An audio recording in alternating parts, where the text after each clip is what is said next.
ಶ್ರೀ ಗುರು ಬಸವಲಿಂಗಾಯ ನಮಃ. ಕರಿಯ ನಿತ್ತಡೆವಲ್ಲೆ ಸಿರಿಯ ನಿತ್ತಡೆವಲ್ಲೆ ಹಿರಿದಪ್ಪ ರಾಜ್ಯವ ನಿತ್ತಡೆವಲ್ಲೆ ನಿಮ್ಮ ಶರಣರ ಸುಳ್ನುಡಿ ಒಂದರಗಳಿಗೆ ನಿತ್ತಡೆ ನಿಮ್ಮ ನಿತ್ಯ ಕಾಣ ರಾಮನಾಥ. ಸದಾ ಸ್ಮರಣೀಯರಾದ ಬಸವಾದಿ ಶರಣರನ್ನು ಸ್ಮರಣೆ ಮಾಡಿಕೊಳ್ಳುತ್ತಾ ಬಸವ ಸ್ವರೂಪರಾದ ಪರಮ ಪೂಜ್ಯ ದೊಡ್ಡಪ್ಪಗಳವರ ಪಾದಾರವಿಂದಗಳಲ್ಲಿ ಭಕ್ತಿ ಪುರಸರವಾಗಿ ಪುಡಮಟ್ಟು 1997, 98, 99ನೇ ಸಾಲಿನ 7ನೇ ತರಗತಿ ಹಾಗೂ 2001, 2002, 2010ನೇ ತರಗತಿಯಲ್ಲಿ ವಿದ್ಯಾಭ್ಯಾಸ ಮಾಡಿದ ಸರ್ಕಾರಿ ಹಿರಿಯ ಪ್ರಾಥಮಿಕ ಮತ್ತು ಪ್ರೌಢಶಾಲೆ ಮರಳುಕೊಪ್ಪ ಈ ಸಂಸ್ಥೆ ಹಳೆಯ ವಿದ್ಯಾರ್ಥಿಗಳಿಂದ ಗುರುವಂದನಾ ಕಾರ್ಯಕ್ರಮದ ಘನ ಅಧ್ಯಕ್ಷತೆಯನ್ನು ವಹಿಸಿದ ನಮ್ಮ SDMC ಕ್ರಿಯಾಶೀಲ ಅಧ್ಯಕ್ಷರಾದಂಥ ಶ್ರೀಯುತ ಬಸನಗೌಡ ಪಾಟೀಲ್ ಶರಣರಲ್ಲಿ ಭಕ್ತಿಯಿಂದ ಶರಣೆಂದು ಈ ಸಮಾರಂಭವನ್ನು ಅತ್ಯಂತ ಪ್ರೀತಿಯಿಂದ ಉದ್ಘಾಟನೆ ಮಾಡಿ ಅತ್ಯಂತ ಅಮೂಲ್ಯವಾದಂಥ ಮಾತುಗಳನ್ನು ಹೇಳಿದಂಥ ಸಾಹಿತಿಗಳಾದ ಡಾಕ್ಟರ್ ಬಸವರಾಜ್ ಹಂಚಲಿ ಶರಣರಲ್ಲಿ ಹಾಗೂ ಮುಖ್ಯ ಅತಿಥಿಗಳಾದಂಥ ಶ್ರೀ ಎಂ ಬೆಳೆ ಕುದುರಿ ಗುರುಗಳಲ್ಲಿ ಹಾಗೂ ಶ್ರೀಯುತ ರಾಮನಗೌಡರು ಗೌಡರ್ ಮುಖ್ಯ ಗುರುಗಳು ಅವರಲ್ಲಿ ಭಕ್ತಿಯ ಶರಣಾರ್ಥಿಗಳನ್ನು ಸಮರ್ಪಿಸಿ 2000, 2001, 1997, 98, 99ನೇ ಸಾಲಿನ ಎಲ್ಲ ವಿದ್ಯಾರ್ಥಿಗಳಲ್ಲಿ ಪೂಜ್ಯ ಗುರುಗಳಲ್ಲಿ ಮತ್ತು ಪೂಜ್ಯ ತಾಯಂದ್ರಲ್ಲಿ ಶರಣರಲ್ಲಿ ಭಕ್ತಿಯ ಶರಣಾರ್ಥಿಗಳು. ಈಗೆಲ್ಲ ಏನಾಗೈತೆ ಅಂದ್ರೆ ಹೊಟ್ಟೆ ಹಸ್ಬಿಟ್ಟೈತಿ. ಈಗ ಎಲ್ಲರೂ ಹೊಟ್ಟೆ ಹಸ್ತೈತಿ, ಎಲ್ಲರೂ ಟೈಮ್ ನೋಡಕತ್ತಾರ. ಮುಂದೆ 100ಗೆ ಹೋಗ್ಬೇಕಾಗೈತಿ. ಒಂದು ಕಾಲು ಹೊರಗೆ ಒಂದು ಕಾಲು ಒಳಗೆ ಹಂಗೆ ಆಗೋ ಪರಿಸ್ಥಿತಿ ಐತೆ ಅಂತ ನನಗೆ ಅನ್ಸಾಕತೈತಿ. ಆದರೂ ಕೂಡ ಇವತ್ತು ಬಹಳ ಸಮಯ ಅನ್ನೋದು ಬಹಳ ಅಮೂಲ್ಯ ಐತಿ. ಇಡೀ ಒಂದು ದಿವಸ ತಾವೆಲ್ಲ ಇಲ್ಲೇ ಕಳೆದಿರಿ. ಒಂದು ನನಗೆ ಅತ್ಯಂತ ಸಂತೋಷದ ಸಂಗತಿ ಏನಂತಂದರೆ ಎಸ್ ರಾಧಾಕೃಷ್ಣನ್ ಅಂತಂದೊಬ್ಬರು ರಾಷ್ಟ್ರಪತಿಗಳಾಗಿ ಹೋದರು ನಮ್ಮ ದೇಶದಲ್ಲಿ. ಎಸ್ ರಾಧಾಕೃಷ್ಣನ್ ಅಂತ ಅವರು ಮೈಸೂರು ವಿಶ್ವವಿದ್ಯಾನಿಲಯದಲ್ಲಿ ಅವರು ಫಿಲಾಸಫಿ ಡಿಪಾರ್ಟ್ಮೆಂಟ್ನಲ್ಲಿ ಪ್ರೊಫೆಸರ್ ಆಗಿದ್ದರು. ಅವ್ರಿಗೆ ಇನ್ನೊಂದು ಯೂನಿವರ್ಸಿಟಿಗೆ ವೈಸ್ ಚಾನ್ಸಲರ್ ಆಗಿ ವರ್ಗಾವಣೆ ಆಯಿತು. ಆ ಸಂದರ್ಭದಲ್ಲಿ ವಿದ್ಯಾರ್ಥಿಗಳು ಅವರು ಮನೆಯಿಂದ ಹಿಡ್ಕೊಂಡು ರೈಲ್ವೆ ಸ್ಟೇಷನ್ ಮಟ್ಟ ಅವ್ರನ್ನ ಕರ್ಕೊಂಡು ಹೋದರು. ಹೆಂಗೆ ಕರ್ಕೊಂಡು ಹೋದ್ರೆ ಅಂದ್ರೆ ಅವಾಗ ಆಟೋ ಇದ್ದಿದ್ದಿಲ್ಲ, ಕುದುರೆ ಗಾಡಿ ಇದ್ದವು, ಟಾಂಗಾ ಅಂತಿದ್ದು. ಆ ಕುದುರೆ ಟಾಂಗಾದಾಗ ಕರ್ಕೊಂಡು ಅವ್ರನ್ನ ಅಲ್ಲಿಗೆ ಹೋಗ್ಬೇಕಾಗಿತ್ತು. ಆದರೆ ವಿದ್ಯಾರ್ಥಿಗಳು ಏನು ಮಾಡಿದ್ರು ಅಂದ್ರೆ ಕುದುರೆ ಕುದುರೆಯನ್ನು ಕಟ್ಟಿದ್ರಲ್ಲ ಟಾಂಗಾ ಎಳ್ಯಾಕ, ಆ ಕುದುರೆ ಬಿಚ್ಚಿದ್ರು. ಬಿಚ್ಚಿ ಎಲ್ಲ ವಿದ್ಯಾರ್ಥಿಗಳೇ ಕುದುರೆಗಳಾದರು. ಕುದುರೆಗಳಾಗಿ ಅವ್ರನ್ನ ಎಳ್ಕೊಂಡು ಅಂದ್ರೆ ಕರ್ಕೊಂಡು ಎಲ್ಲ ವಿದ್ಯಾರ್ಥಿಗಳು ಗಾಡಿ ಎಳ್ಕೊಂತ ಅವ್ರ ಗುರುಗಳನ್ನ ಅದ್ರ ಮ್ಯಾಗ ಕುಂಡ್ರಿಸ್ಕೊಂತ ರೈಲ್ವೆ ಸ್ಟೇಷನ್ ಮಟ್ಟ ಹತ್ತಿಸಿ ಟ್ರೈನ್ ಹತ್ತಿಸಿ ಬಂದರು ಅವರು. ಅವತ್ತು ಕುದುರೆ ಗಾಡಿ ಮೇಲೆ ಎಲ್ಲ ವಿದ್ಯಾರ್ಥಿಗಳು ಹೆಗಲು ಕೊಟ್ಟು ಅವ್ರ ವಿದ್ಯಾರ್ಥಿಗಳು ಅಷ್ಟು ಪ್ರೇಮ ಗುರುಗಳ ಮೇಲೆ ಅವರಿಗೆ ಅವ್ರನ್ನ ಕರ್ಕೊಂಡು ಹೋಗಿ ಇಡೀ ಮೈಸೂರು ತುಂಬ ಅಡ್ಡಾಡಿಸಿ ಅವ್ರನ್ನ ಮೆರವಣಿಗೆ ಮಾಡಿ ರೈಲ್ವೆ ಸ್ಟೇಷನ್ಗೆ ಹತ್ತಿಸಿದ್ದು ಒಂದು ಇತಿಹಾಸ. ಮತ್ತೆ ಆ ಇತಿಹಾಸವನ್ನು ಎಲ್ಲಿ ನೋಡಬೇಕು ಅಂತಂದರೆ ಮರೋಳ ಗ್ರಾಮದಲ್ಲೇ ನಾವು ನೋಡಬೇಕು. ಎಲ್ಲಿಯೂ ಕೂಡ ಗುರುಗಳ ಮೆರವಣಿಗೆ ಮಾಡಿಲ್ಲ, ಗುರುಗಳ ಮೆರವಣಿಗೆ ಮಾಡಿಲ್ಲ, ರಾಜಕಾರಣಿ ಮೆರವಣಿಗೆ ಮಾಡಿರಿ, ಸ್ವಾಮಿಗಳು ಮೆರವಣಿಗೆ ಮಾಡಿರಿ. ಆದರೆ ಕಲಿಸಿದ ಗುರುಗಳ ಮೆರವಣಿಗೆಯನ್ನು ನೋಡಿದ್ದೊಂದು ಮೈಸೂರಿನಲ್ಲಿ ಎಸ್ ರಾಧಾಕೃಷ್ಣನ್ ಅವ್ರನ್ನ ಮೆರೆಸಿದ್ದು ಒಂದು ಬಿಟ್ಟರೆ ಇದು 2ನೇ ಮೆರವಣಿಗೆ ಮರೋಳ ಗ್ರಾಮದಲ್ಲಿ ಆತು. ಇದು ನನಗೆ ಬಹಳ ಸಂತೋಷ ಆಗೈತೆ, ಅತ್ಯಂತ ಸಂತೋಷ. ಗುರುಗಳ ಮೇಲೆ ಪ್ರೇಮ ಇರ್ತೈತಿ. ಗುರುಗಳ ಕಡೆಯಿಂದ ರೊಕ್ಕ ಕೊಡ್ರಿ, ರೂಪಾಯಿ ಕೊಡ್ರಿ ಅಂತ ಏನು ಆಸೆ ಇರಂಗಿಲ್ಲ ಅವ್ರಿಗೆ. ಬರೇ ಒಂದು ಕೃತಜ್ಞತಾ ಭಾವ ಇರ್ತೈತಿ. ನಮ್ಮ ಜೀವನಕ್ಕೆ ಆಧಾರ ಯಾರು ಅಂತಂದರೆ ಕಲಿಸಿದ ಗುರುಗಳೇ ಆಧಾರ. ಕಲಿಸಿದ ಗುರುಗಳು ಇರಲಿಲ್ಲ ಅಂದ್ರೆ ನಾವು ಹೆಂಗೆ ಇರ್ತಿದ್ವಿ ಅಂತಂದ್ರೆ ಅಡವ್ಯಾಂಗೆ ಜನ ಇದ್ದಂಗೆ ಇರ್ತಿದ್ವಿ ಅಷ್ಟೆ, ಮತ್ತಿನ್ನೇನೈತಿ, ಜ್ಞಾನನೇ ಇರ್ತಿದ್ದಿಲ್ಲ. ಇವತ್ತು ಜಗತ್ತಿನಲ್ಲಿ ಯಾವುದೇ ಮನುಷ್ಯ ಇರಲಿ, ಬೇಕಾದಂಥ ದೊಡ್ಡ ಮನುಷ್ಯ ಇರಲಿ, ಆ ಮನುಷ್ಯನಿಗೆ ಹಿಂದೆ ಒಬ್ಬ ಗುರು ಅದಾನೆ. ಆ ಮನುಷ್ಯನಿಗೆ ಹಿಂದೊಬ್ಬ ಗುರು ಅದಾನೆ. ಪ್ರಧಾನಮಂತ್ರಿ ಆಗಿರ್ಬೋದು, ರಾಷ್ಟ್ರಪತಿ ಆಗಿರ್ಬೋದು, ವಿಜ್ಞಾನಿ ಆಗಿರ್ಬೋದು, ಡಾಕ್ಟರ್ ಆಗಿರ್ಬೋದು, ಇಂಜಿನಿಯರ್ ಆಗಿರ್ಬೋದು, ನಮ್ಮಂಥ ಸ್ವಾಮಿಗಳಾಗಿರ್ಬೋದು, ನಮಗೆಲ್ಲರಿಗೂ ಒಬ್ಬ ಹಿಂದೆ ಗುರು ಅದ. ನನಗೂ ಗುರು ಅದಾರ. ನನಗೆ ಅಕಸ್ಮಾತ್ ಇರಲಿಲ್ಲ ಅಂದ್ರೆ ನಾ ಇಲ್ಲಿ ಬಂದ್ರೆ ಬರ್ತಿದ್ದೀನಿ. ನಾನು ತಿದ್ದಿ ತೀಡಿ ತಪ್ಪು ಒಪ್ಪುಗಳೆಲ್ಲ ತಿದ್ದಿ ತೀಡಿ ಕೈ ಹಿಡಿದು ಬರೆದು ಬರಿಸಿ ಅಕ್ಷರ ಕಲಿಸಿ ಜ್ಞಾನ ಕೊಟ್ಟು, ತಪ್ಪು ಮಾಡಿದ್ರೆ ಕಪಾಳಕ್ಕೆ ಹೊಡೆದು, ಹೊಟ್ಟಿಗಿಲ್ಲ ಅಂದ್ರೆ ಹೊಟ್ಟಿಗೆ ಹಾಕಿ, ಬಟ್ಟಿಲ್ಲ ಅಂದ್ರೆ ಬಟ್ಟಿಗೆ ಕೊಟ್ಟ ಬೆಳೆಸಿದಂಥ ಗುರುಗಳದಾರೆ. ಆ ಗುರುವಿನ ಋಣವನ್ನ ಎಂದೂ ತೀರಿಸ್ಲಿಕ್ಕೆ ಆಗಂಗಿಲ್ಲ. ಅದಕ್ಕಾಗಿ ಇವತ್ತು ಆ ಗುರುಗಳಿಗೆ ಏನು ಮಾಡಿದ್ರು ಕಡಿಮೆನೆ. ಅದಕ್ಕಾಗಿ ಇವತ್ತು ಈ ಸಾಲಿನ 3 ಬ್ಯಾಚಿನ ವಿದ್ಯಾರ್ಥಿಗಳು ಭಾಗ್ಯವಂತರದಾರ. ಯಾಕಂದ್ರೆ ಗುರುಗಳ ಸೇವೆಯನ್ನ ಮಾಡುವಂಥ ಸೌಭಾಗ್ಯ ಸಿಕ್ಕತಿ. ಎಲ್ಲರ ಸೇವೆ ಮಾಡೋ ಸೌಭಾಗ್ಯ ಸಿಗಬಹುದು, ಗುರುವಿನ ಸೇವೆ ಮಾಡೋ ಸೌಭಾಗ್ಯ ಯಾರಿಗೆ ಸಿಗಂಗಿಲ್ಲ. ಅದಕ್ಕೆ ಆರೋಗ್ಯ ಭಾಗ್ಯ, ಸೇವಾ ಸೌಭಾಗ್ಯ. ಬರೇ ಸೌಭಾಗ್ಯ ಅಂದ್ರೆ ದೊಡ್ಡ ಗ್ರೇಟ್ ಅದು ಸೌಭಾಗ್ಯ. ಬರೇ ಭಾಗ್ಯ ಅಂದ್ರೆ ಭಾಗ್ಯ ಅದು. ಸೌಭಾಗ್ಯ ಅಂದ್ರೆ ಅದು ಮೀರಿತ್ತದು. ಅದು ಸೇವೆ ಸಿಗುವುದಂದ್ರೆ ಅದೊಂದು ಸೌಭಾಗ್ಯ.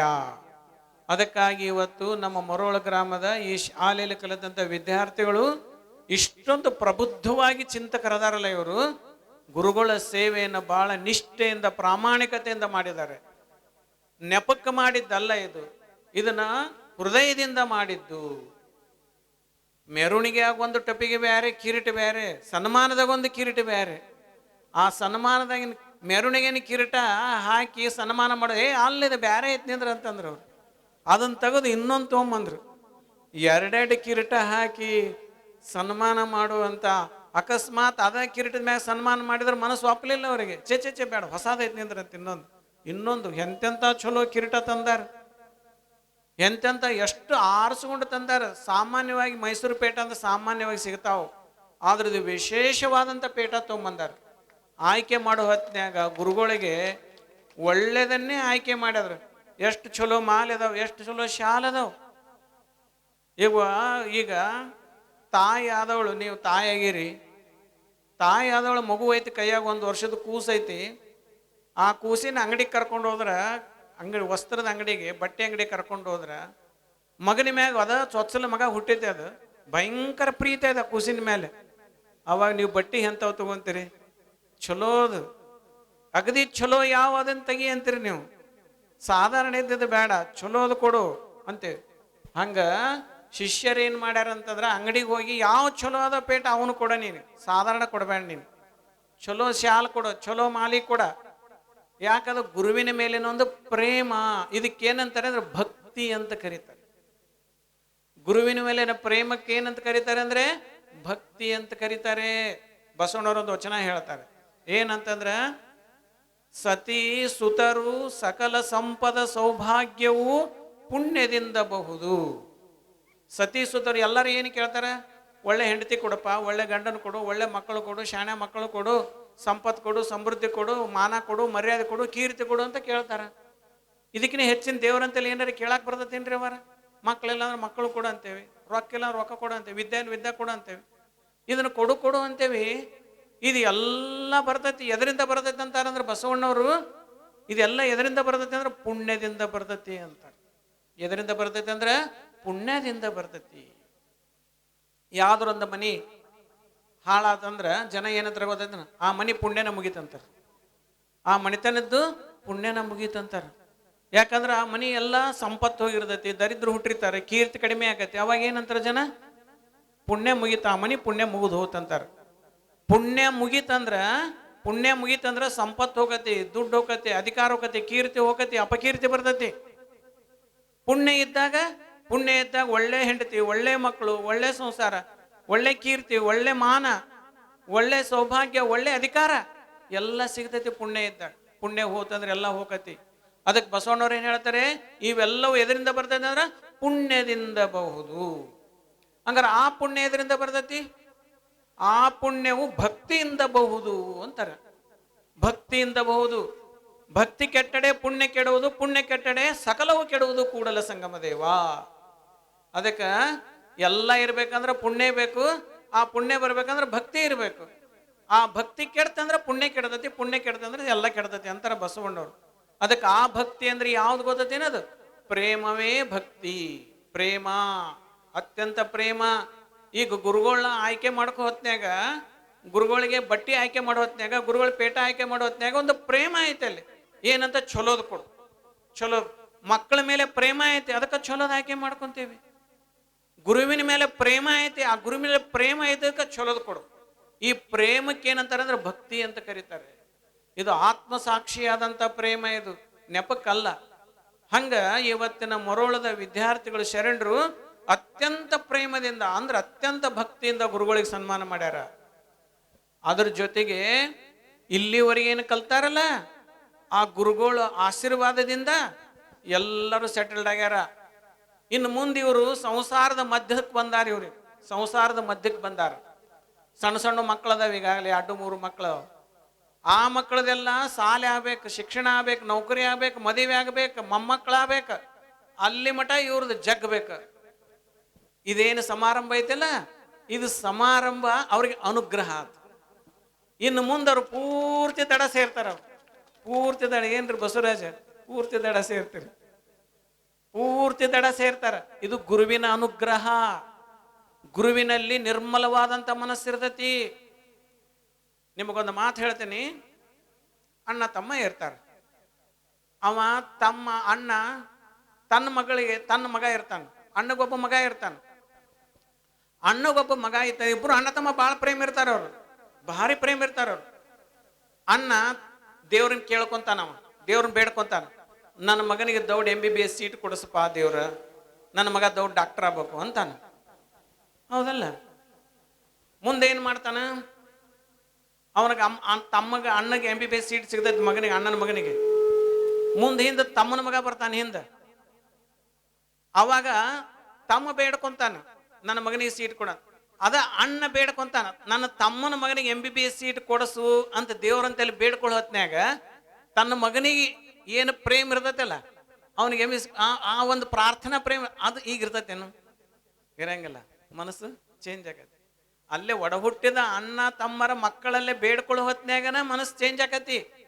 ನನ್ನ ಮಗನಿಗೆ ಕೊಡಿಸು ಅಂತ ಆರ್ತನಾದದಿಂದ ಬೇಡ್ಕೊಂತಾನೆ, ತಮ್ಮನ ಮಗನಿಗೆ ಕೊಡಿಸೋ ಆರ್ತನಾದದಿಂದ ಬೇಡ್ಕೊಳ್ಳೋದಿಲ್ಲ. ಹಂಗ ನಾವು ಗುರುವಿಗೆ ನಮ್ಮ ಜಾತಿ ಬೇರೆ ಇರ್ತೈತಿ, ಧರ್ಮ ಬೇರೆ ಇರ್ತೈತಿ. ನಾವ್ ಯಾರು ರಕ್ತ ಸಂಬಂಧಿಗಳಲ್ಲ ಗುರುವಿಗೆ, ಯಾರು ರಕ್ತ ಸಂಬಂಧಿಗಳಲ್ಲ ಗುರುವಿಗೆ. ಆದ್ರೆ ಗುರು ಬೇಡ್ಕೊಂತಾನೆ, ನನ್ನ ಶಿಷ್ಯ ಯಾವುದೇ ಜಾತಿಗೆ ಸೇರ್ಲಿ, ಯಾವುದೇ ಧರ್ಮ, ಯಾವ ಊರಿಗೆ ಸೇರ್ಲಿ,